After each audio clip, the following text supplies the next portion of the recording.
Bonjour à toutes et à tous, c'est Paul Dame pour vous présenter un nouvel épisode de Ça part en sucette. Et aujourd'hui, j'ai voulu parler de notre cher ami, la baie du miracle. Drôle de nom, vous allez me dire, mais cette baie fait passer différents goûts pour ce qu'ils ne sont pas, et particulièrement la mer. Donc le goût amer. Donc on peut se dire, oui, mais c'est une affaire de goût quant au fait d'apprécier ou pas l'amertume. Bah, l'amertume, ça permet de c'est un des principaux caractères qui caractérise des goûts, des substances toxiques pour l'homme. La preuve, quand on était petit, la première façon d'exprimer le fait que c'était pas bon, on disait Burk ou et donc on faisait bien sortir notre langue et on ouvrait bien la bouche afin de dire que ça donnait envie de vomir, etc. Sauf que ce qu'il faut dire, c'est que le goût et l'olfaction sont directement liés.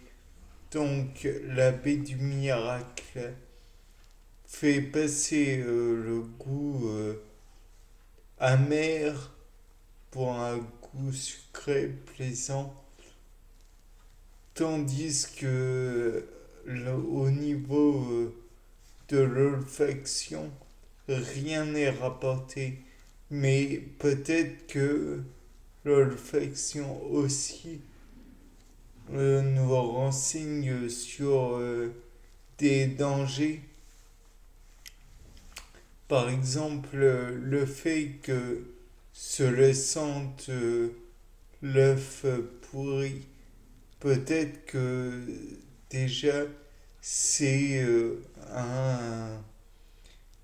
comment dire, un indice sur la possibilité que la chose ne soit pas bonne, voire même mauvaise carrément. Et donc peut-être que en modifiant le goût via la baie du miracle, on modifie aussi l'olfaction. Et donc quelque chose qui permet à la base de dire si eh bien si la substance est bonne ou mauvaise.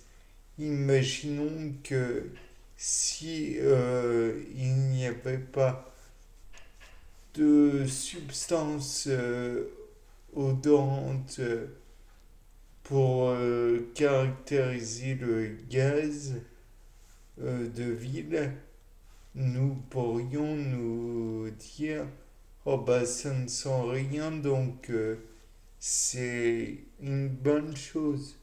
Sauf que le gaz méthane, propane, éthane, butane ou que sais-je encore sont inodores. Donc le fait de rajouter des gaz soufrés font alerte sur la potentialité d'un gaz qui s'échappe et donc d'un danger imminent. Donc, d'après moi, la possibilité de modifier le goût peut aussi être un générateur de, ou plutôt dû aussi au fait qu'il y ait une modification de l'odorat via la baie du miracle, mais en plus, pour aller plus loin dans cette idée, on pourrait dire que les aires du cerveau qui sont consacrées à à ce genre de choses, de principes, sont, comment dire, flouées, euh, peut-être un petit peu trompées par les informations. Et donc, si on s'en réfère à l'idée que l'odorat est peut-être trompé, peut-être est-ce par le fait que les capteurs de l'odorat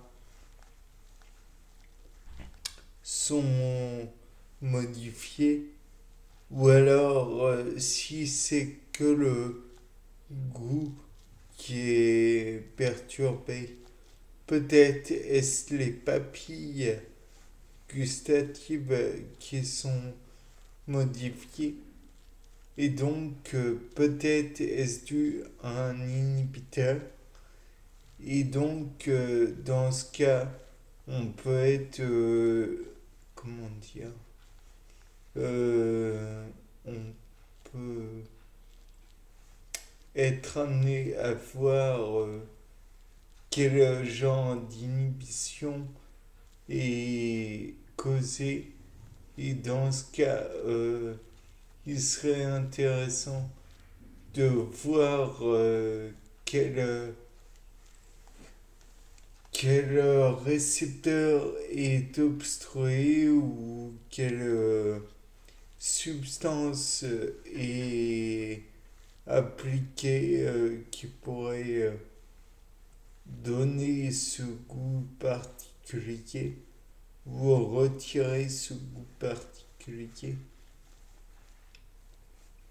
De plus, on peut envisager que des molécules viennent se fixer sur les molécules d'intérêt, telles celles contenant le soufre, donc l'éthiol et j'en passe. Ou alors peut-être que les récepteurs eux-mêmes seront, il y aura un, oui ben il y aura un inhibiteur, je l'ai dit, que cela soit compétitif comme nous l'avons vu en enzymologie ou incompétitif, donc il se fixe une seule fois mais sur l'ensemble du, du, comment, du récepteur et du produit, ou alors il produit une substance qui est capable de reconnaître le produit de l'olfaction et donc va se fixer dessus directement pour empêcher de se fixer sur le récepteur. Ou alors, pareil pour les papilles, peut-être y a-t-il la miraculine qui va se fixer sur les papilles ou sur la molécule d'intérêt qui pourrait faire reconnaître une substances nocives. Bien, je pense que j'ai commencé à soulever un point intéressant. C'était Paul Dam. Au revoir pour un prochain sapin.